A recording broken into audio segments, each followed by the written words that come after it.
With me today is the lead singer of a group that have taken Europe by storm and are about to release their widely anticipated debut album. Here with me today is Chris Shelley from the Flat Caps. How you doing, Chris? How you doing? You alright, mate? Yeah, good. So then, you've just finished a leg around Europe. Oh, yeah. Tell me, what was that like? Oh, it was just amazing, just, meeting people I'd never normally meet and, seeing new cities, of course. It was fantastic, really. Out of all the cities that you've played at on this tour, what three would be the best and why? Well, three best cities. I mean, that's obviously a tough one because we went to so many, but Oslo, Cologne and, Sheffield. Oslo and Cologne, just because they got really crazy crowds over there, Yeah. And Sheffield, because that's where we always get the warmest welcome. That's our hometown.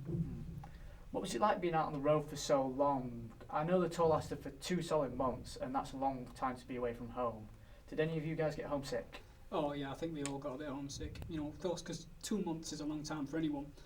But luckily I would always usually find the nearest internet cafe, so I could always Skype my friends, my family, my girlfriend on that, speak to them that way. So aside from staying in contact with family and friends, what else did you guys do to fill up your time?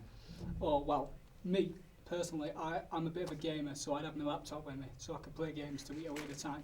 Whereas, Keith and Adam and Johnny, they're more adventurous than me. They went out and they went and sort of sampled the local foods.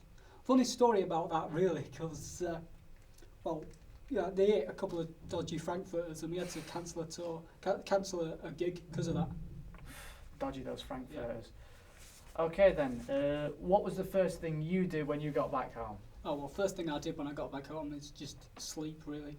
Because 2 months on tour is a long time for anyone, and we did 48 gigs that time, so it's a lot to fit in. 48 gigs. Yeah. Wow. Okay then, so this new album. Yeah. Tell me about it. Well, I mean, we were always thinking of doing a new album. It was just always a matter of when, and we just sort of chose about now, really. So, what were the main influences behind it? Main influences really would be sort of in terms of bands like Coldplay and the Eagles, probably. When it comes down to writing songs, do you guys have a special way of doing it, or? Well, yeah. I mean, we usually just go with, whoever's got the idea first. We just go through with them and follow them through with. Okay, so the album's called Around the World and Back Again. Am I right? Yeah. That's my album, and yeah, it is. Yeah. Why did you go with that particular name? Well, really, I think it sums up what we've been doing for the last three years in just one sentence. Because we did, we've gone from like nothing to sell out to hundreds of thousands of people, and it just sums up that sort of crazy time all in that one sentence. Okay. Finally, just to round off, what have you guys got planned for the future? Oh well, get planned for the future. We've got a UK tour coming up for about a month. And then we got, hopefully, a well-deserved break for a couple of months. And, we've got a US tour coming up. We'll be opening for a band there.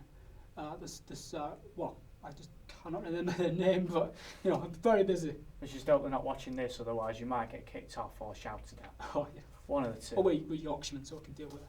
Okay then, thanks for coming in, Chris. It's been a pleasure. Yeah.